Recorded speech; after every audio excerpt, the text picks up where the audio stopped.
La primera en Solanas de Portezuelo, ex Hotel Orión, sobre interbalnearia en lo más alto de La Ballena, único. La segunda en Camino Lucich, 6 padrones con excelente ubicación, algunos con vivienda. Viernes 16 de junio en Uruguay, 8:26 a las 16 horas, Montevideo. Informes 099-687-136. Mario R. Sur Sin Base Subasta en Maldonado.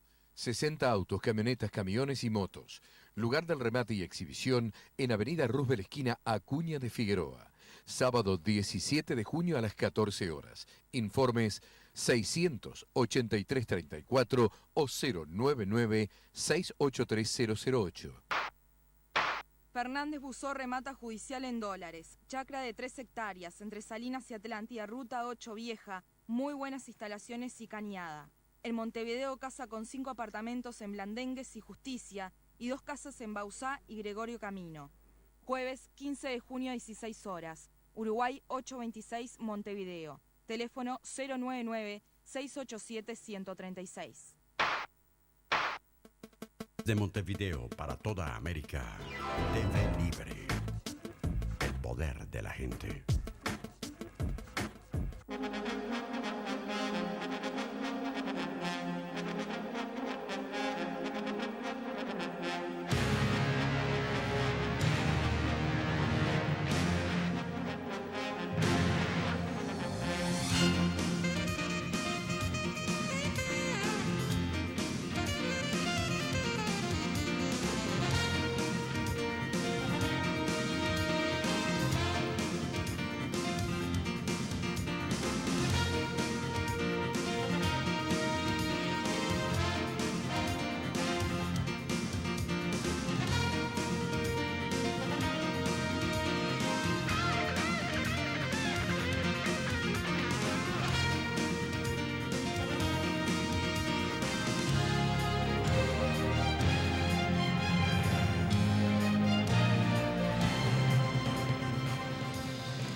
Muy buenas noches, país. Bienvenidos a una nueva edición de Página 58.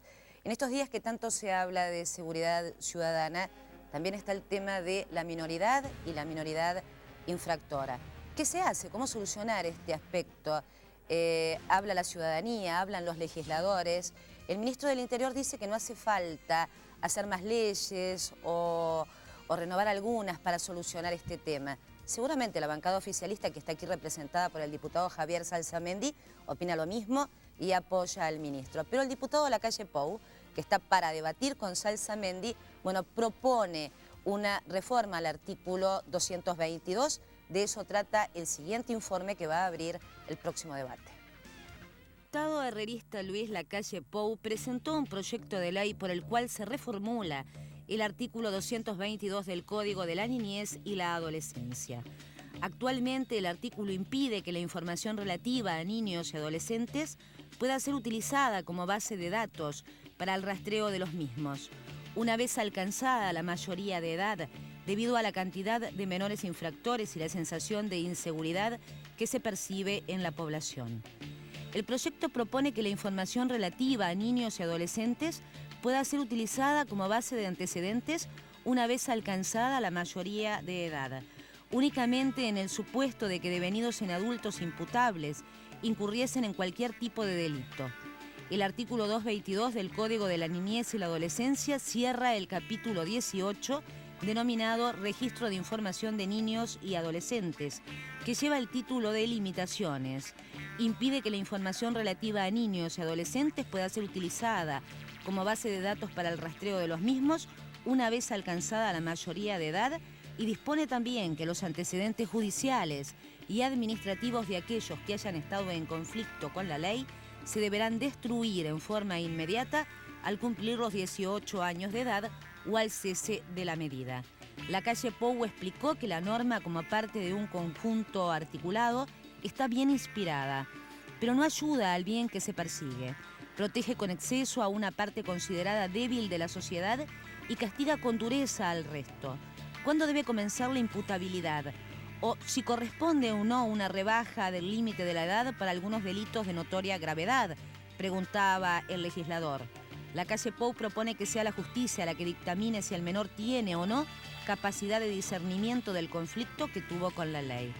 La ley presume que antes de llegar a los 18 años, el sujeto es incapaz de apreciar el carácter ilícito del acto y determinarse libremente, por lo que es imputable, como todo límite rígido, es una ficción que obedece a razones de uniformidad y seguridad jurídica y que se ha establecido atendiendo a criterios empíricos basados en razones de política criminal.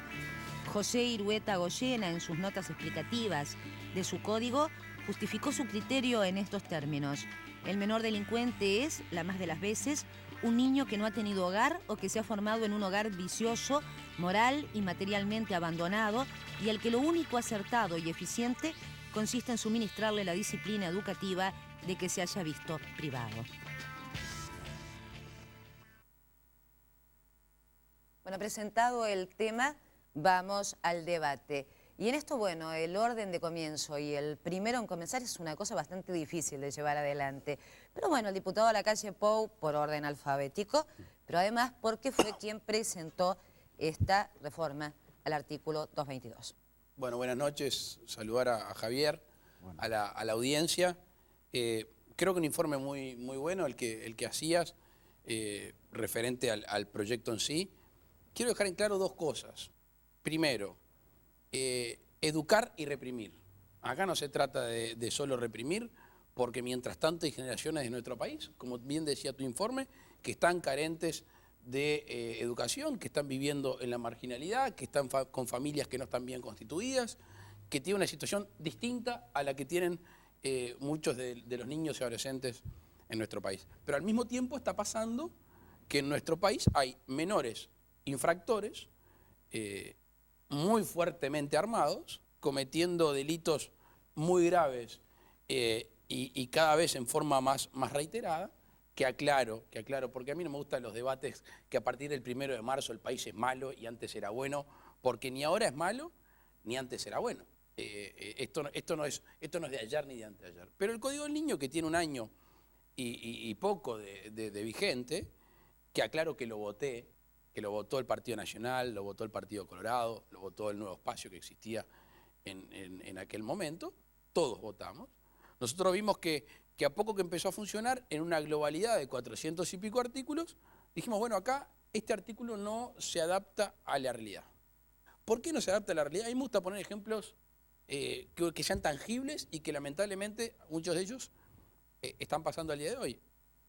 Viene un muchacho de 16 años, le vacía la cabeza de un tiro de un 38 a un chofer de Cutsa. No estoy hablando de nada que lamentablemente no haya sucedido en nuestro país. Esa persona es tratado como un menor infractor. Hoy es más difícil entrar al aberro que salir, pero bueno, supongamos que ahí está, que cumplió esa medida. Cuando ese menor cumple 18 años y se termina la medida que se le está aplicando, ¿qué pasa? Borrón y cuenta nueva, punto y barra, como decía aquel aviso de un comercio. Queda sin antecedentes. Pasan 6 meses, 7 meses, esta persona ya es mayor, tiene 18 años y le pela a la billetera a una viejita. La agarró, un descuido, 18 de Julieta Narvaja, le saca la billetera. Cuando va ante el juez, ese muchacho, o ese mayor ya a esta altura, el juez lo tiene enfrente, ve, dice de que tiene 18 años, el único legajo, el currículum que tengo de esa persona es que le peló la billetera a esta señora. Y por ende seguramente sea procesado por hurto, sin prisión por ser primario. Afuera. Eso es lo que sucede hoy. ¿Qué queremos nosotros? Que el juez tenga la posibilidad, si lo ve al menor, o a la hora mayor, mejor dicho, dice, este no tiene cara de haberse desayunado hoy. Y lo ve y dice, bueno, a ver, tráigame los antecedentes. Y ve que a los 16 años el homicidio, que a los 17 una rapiña, que a los 15 un intento de violación. A ella no lo puede procesar sin prisión. Y por eso este fraccionamiento que generamos con el artículo 222 del Código del Niño nos parece que no se adapta a la realidad que está viviendo hoy nuestro país. Y hasta aquí, para el diputado Javier Salsamendi, 18 años sin antecedentes. Sí. Primero una aclaración. Yo creo que sí hay que modificar el Código del Niño. Después, si podemos, explicamos en varias cosas, por lo menos en algunas importantes. No en esta, sinceramente no, porque en realidad este es un paso demasiado grande que plantea el diputado Lacalle. Es entendible el razonamiento que hace, pero en realidad en nuestra opinión acá lo que existe claramente es una forma encubierta de rebaja de la imputabilidad. Nos parece que no es lo mejor. Sinceramente no creemos que sea ese el camino. El diputado Lacalle decía recién, el país no empezó el 1 de marzo, ni todo lo que ocurrió después del 1 de marzo fue maravilloso o malo, ni lo anterior, etcétera. Es verdad. El tema es que realmente existe una situación de carácter social y fundamentalmente una situación de, yo diría, de deterioro brutal de las instituciones encargadas de trabajar en estos temas, que no se arregla fácilmente, pero que si hubiera posibilidades en este programa podríamos explicar cuáles se han hecho y cuáles efectivamente están pensadas en hacerse. Es muy difícil dos cosas de las que se plantean acá. En primer lugar, salvo algunos diferencias en todo caso en el tratamiento de algunos jueces, es muy difícil que alguien con esa edad, si comete un delito de este tipo a los 18 años, efectivamente esté sin ningún tipo de medida en relación a las que puede aplicar el Código del Niño. Y en segundo lugar, la experiencia demuestra de que lamentablemente no son estas las situaciones que se dan, esto es, no es que alguien que tenga determinado tipo de antecedentes, eventualmente como menor de edad, y en donde evidentemente el sistema con él fracasó, porque si no, no podría darse ese tipo de cosas, a su vez, como adulto, cometa un delito absolutamente menor, que en definitiva no importe la aplicación de normas penales que tienen que ver con esto, la alarma pública, la peligrosidad, etcétera, etcétera. Los elementos en definitiva que determinan la culpabilidad en el Código Penal hoy. Y sinceramente, reitero, no creemos francamente que sea esta la solución, no creemos que el aumento de la represión que se vivió muy fuertemente de los 90 hasta nuestra fecha haya mejorado los problemas de seguridad existentes. Creemos que el camino realmente es otro y en todo caso obviamente hay planteos y propuestas sobre cuál en nuestra opinión deberían ser los caminos efectivamente a recorrerse. Pero reitero, me parece que hay algunos aspectos, sobre todo de estructura, que habría que tener en cuenta. La falta absoluta de inversión en estos temas desde hace muchos años, la falta de trabajo específico en este tema desde hace muchos años, el muy bajo gasto social, si exceptuamos los servicios de seguridad social, y un capítulo especial que me gustaría desarrollar que tiene que ver concretamente con el INAU y con el trabajo policial. Bien. Expuesto el tema, nos vamos a una breve pausa y volvemos. Los diputados han dejado por allí un montón de temas para ir tratando, para ir deshilachando, para llegar, bueno, a una verdad o por lo menos una idea compartida a lo largo de este programa.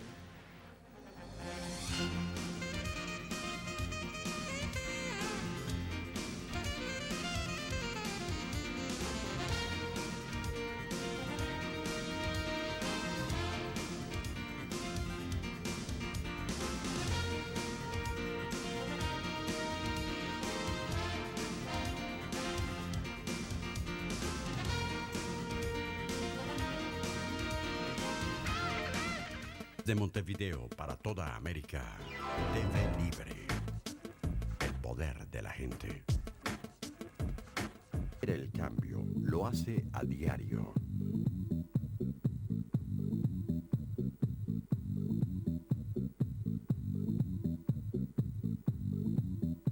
Por eso, de lunes a viernes, La República, primero ahora.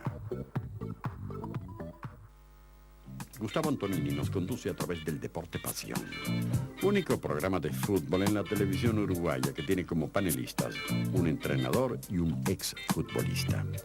Domingos, TV Libre, el poder de la gente. 40 y pico, el programa de la gente que empieza a vivir. De lunes a viernes recorremos todos los temas importantes para la gente grande en una revista conducida por Gustavo Martínez, de lunes a viernes a las 17:30. TV Libre, el poder de la gente. Todo campo, la verdadera realidad de nuestro país. El verdadero Uruguay profundo, con toda su temática y toda su gente. Conduce Juan Ángel Fernández. De lunes a viernes a las 8:30. TV Libre, el poder de la gente. De Montevideo para toda América. TV Libre, el poder de la gente.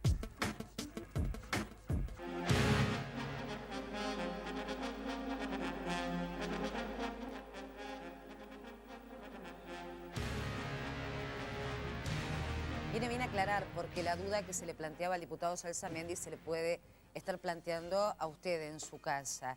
Los cambios de la ley, que no hacían falta cambiar la ley, lo decía el ministro Díaz a propósito, bueno, de este tema de la minoridad, que había que buscar otros caminos, que había que empezar a reparar, a recuperar, a rehabilitar, no cambiar la ley. Aclarado ese tema, le doy la palabra al diputado Lacalle. Sí, el diputado Salsamendi, que en realidad es una... Hace poco vengo de escuchar en mi casa a otro legislador del oficialismo, muchas veces van para atrás, que necesariamente yo creo que hay que mirar para atrás, porque es lógico, un país no empezó el 1 de marzo, pero en generalizaciones que yo no puedo compartir, porque, y no vine acá a hacer una defensa del gobierno del Partido Nacional, porque me parece que no es lo que le importa a la ciudadanía, importa cómo va a vivir mañana, no si con los blancos se vivía mejor. Parte después de que el doctor Tabaré Vázquez, presidente de la República, dijo que con los blancos se veía mejor, se puede imaginar que mejor propaganda no tiene el partido. Pero se duplicó en aquel momento el gasto social y ojalá el gobierno del Frente Amplio siga o llegue a aplicar ese gasto social. Pero reitero, no quiero ir para atrás porque me parece que no hace la cosa. Educación y represión. El diputado Salsamendi decía, bueno, por lo general, sigamos un razonamiento que puede ser compartible, quien cometió un delito grave de menor después no va a hurtar una billetera. No sé, eso es una regla que no sé en qué está establecida, porque supongamos que ese día, como se dice, está fisurado y se quedó sin alcohol o sin pasta base, no sé qué, bueno, capaz que ese día no viene de rapiña a la mano porque no tiene bala para el 38 y viene de pelarse una billetera para pagar una dosis. Segundo, el ejemplo que yo pongo es un ejemplo de un delito muy grave. Cuando digo que le vacía la cabeza de un tiro a un guarda de cucha, estoy diciendo, a un chofer de cucha, estoy diciendo algo muy fuerte. Pero tenemos, lamentablemente, tristemente célebres muchachos de 209 entradas, 220 entradas. Entonces, ese menor, cuando cumpla 18, ojalá yo me equivoque. Yo pudiera decir acá que no va a pasar nada y que se va a rehabilitar, ojalá se rehabilite, pero si viene con 209 y en alza, seguramente cuando cumple 18 va a hacer algo. Y ese menor, el día que cumple 18 años, las 209 entradas, sea cual fuera el delito que haya cometido, la falta que haya cometido, la infracción que haya cometido, desaparece. Entonces, ya no es si bajar la imputabilidad o no, que me gustaría también entrar en ese tema, pero no me gustaría dejarle tiempo al diputado para que conteste sobre esto, para que opine sobre esto. Después a mí me gustaría hablar del tema de la imputabilidad. Titular mío, yo no creo en la baja de la edad de imputabilidad. ¿Por qué? Porque todavía me siento joven y porque siempre peleé por los derechos de los jóvenes y me parece que solo el garrote no sirve. Si vamos a hacerlos más responsables, también démosle más derechos. Si bajamos la imputabilidad... El diputado Salsamendi hablaba de una imputabilidad encubierta cuando... Sí, no, que en este planteo, en mi opinión, existía sí un planteo de rebaja, en realidad, de la imputabilidad no directa, pero claramente con incidencia. Es que en realidad, Javier, ¿sabes por qué no? Porque este artículo, y yo creo que ahí es donde el oficialismo le ha errado el bizcochazo, no habla, o sea, no toca en la figura del menor. Porque los antecedentes, de la lectura que hacía Cris del artículo, se desprende claramente que esto tiene efecto, los antecedentes tendrán efecto cuando cumple 18 años. 1, si comete un delito. 2, y si el juez penal que está entendiendo la causa pide los antecedentes. Entonces es siempre de 18 para arriba. Pero termino el tema de la inimputabilidad. Yo creo que hay que establecer una inimputabilidad relativa. Y es lo que tú leías de nuestro proyecto de ley. Dardo Ortiz, 1987, lo vio claramente y dijo, bueno, acá hay menores, un triple homicida de 16 años. es un menor infractor. Entonces, lo que establecía Dardo Ortiz, y esto es casi una copia o una readaptación, dice, bueno, en la inimputabilidad relativa, si el menor realmente, si el juez ve con una pericia psicológica que tiene discernimiento, conciencia y voluntad como si fuera un mayor, esa persona no puede ser tratado de un menor infractor, sino que ya tendría que ser tratado como un delincuente mayor. Yo lo creo. Este proyecto nada dice eso. Me parece, en la comisión que tenemos un muy buen trato, oposición y gobierno, lo conversamos. Yo dije, muchachos, está en la exposición de motivos, yo quiero caminar rumbo a eso. No, si no puedo dar este pasito de los antecedentes, difícilmente demos un paso más en este sentido. La gente se puede estar preguntando hasta qué punto se contempla o qué es lo que está contemplando el Frente Amplio en este tema, más allá de que, bueno, pueda haber una sociedad endeudada con determinado sector de la población. Sí, que tiene un doble problema, que en general es verdad, casi todos los casos en donde existen agresores del tipo de los que señalaba Lacalle, ninguno tan grave como algunos que conocemos, que bueno, la otra vez alguien sacaba un cálculo y planteaba todas las rapiñas, delitos, etcétera, cometidas durante 10 años, no llega al 1% de algunos delincuentes que conocemos que no vienen de estos sectores, precisamente. Bastante más grave y más peligroso, si se quiere usar esa palabra. No entendí el ejemplo. Es muy simple. En general se aplica una rigurosidad extraordinariamente grande con los delitos que cometen quienes provienen de los sectores más pobres, que no es la misma que ha tenido la ley en relación a los desfalcos de bancos, etcétera, etcétera. Pero si alguien mata y tiene $1000 en la billetera o tiene un peso, sería lo mismo, tendría que ser lo mismo. El tema es que además, miren, en el año 95 acá se aprobó una ley de seguridad ciudadana, incrementó fuertemente las penas, planteó un régimen de responsabilidad penal juvenil más duro que el que existía, etcétera, y en realidad el problema de la seguridad no se solucionó en lo más mínimo. Yo insisto, creo que el problema es cómo atender determinado tipo de acciones que tienen que ver con mejorar las instituciones que tienen que controlar, con mejorar las instituciones que tienen que educar, y a su vez sí creo que hay algunas modificaciones en el Código del Niño, en el marco del Código del Niño, necesarias e imprescindibles en mi opinión, que apuntan efectivamente a la posibilidad de ir solucionando los problemas de seguridad. Porque es verdad que son los más pobres también los que sufren problemas de seguridad. En el Uruguay el problema de la seguridad se identifica directamente con los problemas vinculados a la pobreza, porque son los que cometen más delitos en general son los que más fácilmente se agarran también, y quienes los sufren más, en general también, son las personas que viven en los sectores más pobres, por razones muy simples de explicar. Sí, ni alarma, ni seguridad. El arma, seguridad privada, etcétera. Por lo tanto, la insistencia en los aspectos sociales no implica desconocer los problemas que existen, ni implica venir a decir algo en lo que yo francamente no creo, que decir pobrecita gente la que le tocó vivir una vida determinada, etcétera, etcétera, y por lo tanto, no. Existen problemas de seguridad, hay que atender los problemas de seguridad. La seguridad es un derecho de las personas, está consagrado en la Constitución, claramente. Lo que tenemos diferencia es cuál es el mejor método para enfrentar ese problema. Usted hablaba de educación. ¿Usted cree que, por ejemplo, la colonia Berro puede educar a los chicos que así como está? Así como está, no, claramente no. Porque es el país que estamos viviendo No, claramente hoy. no. Bueno, no queda gente adentro. Pero es lo que le estoy planteando. Mire, una realidad se podrá creer o no creer, y la gente obviamente necesita siempre respuestas que le den seguridad. La realidad no se cambia mágicamente ni de un modo tan rápido, digamos. Yo insisto, se están llevando adelante determinado tipo de acciones que creo no, estamos absolutamente convencidos que van a tener impacto en este tema. Las 77.000 familias que están en el plan de emergencia, creemos que eso va a tener impacto en este tema. Los 15.000 que están en trabajo por Uruguay, creemos que va a tener impacto en este tema.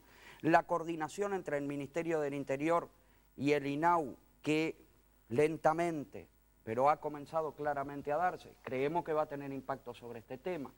Las inversiones de mejora en infraestructura que se están dando en la Colonia Berro y en otros lugares, creemos que va a tener impacto sobre este tema.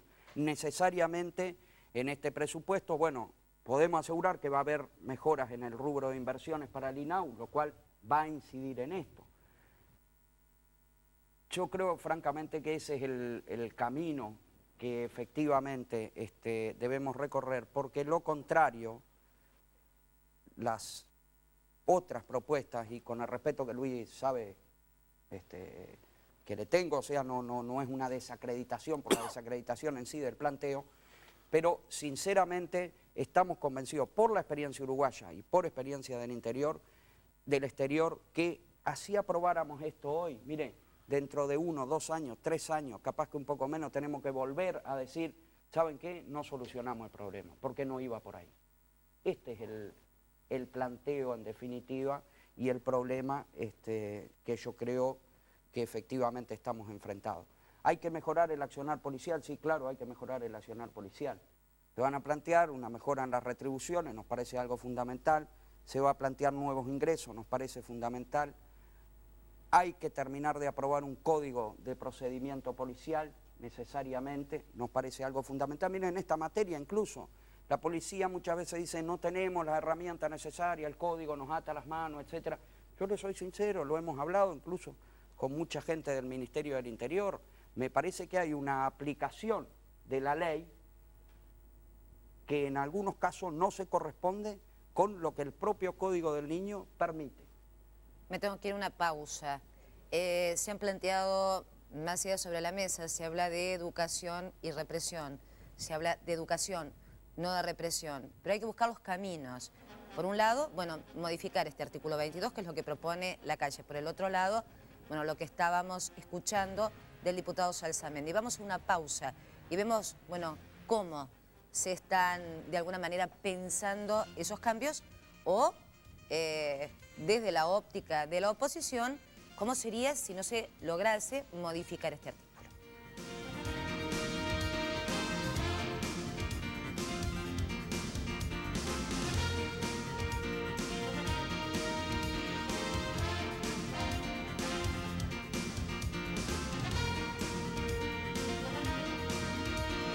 De Montevideo para toda América, TV Libre, el poder de la gente.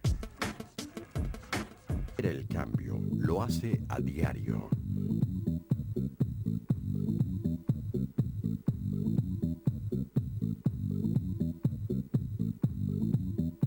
Por eso, de lunes a viernes, La República, primero ahora. 40 y pico.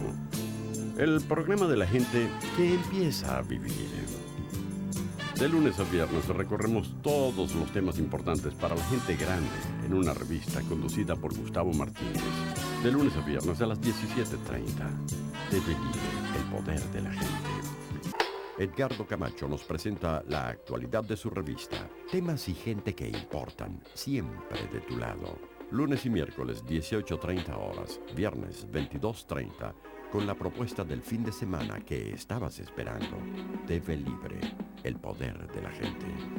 El piso, el milagro nuestro de cada mañana. De la mano de Pepe Mancilla y sus cómplices, comenzamos la mañana de una manera diferente, al estilo de El Piso. De lunes a viernes, de 9 a 12, TV Libre, el poder de la gente. Gustavo Antonini nos conduce a través del Deporte Pasión.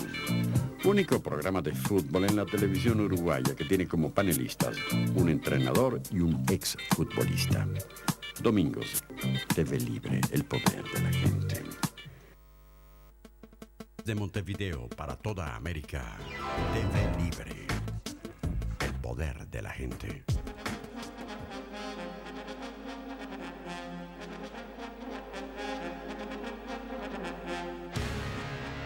Bien, diputado Lacalle, vamos a usted. Estaba planteado, bueno, el razonamiento del diputado Salsamendi. Aquellos caminos que van a llevar al mejoramiento de las cosas que van a llevar a darle mayores recursos, por ejemplo, al INAU, para que pueda comprometerse más con estos menores infractores y, bueno, buscar una ruta de salida, él lo decía. Supongamos, demos por bueno, y ojalá que así sea, que el gobierno del doctor Tabaré Vázquez va a hacer eso. Demos por bueno. Ahora, cuando estamos saliendo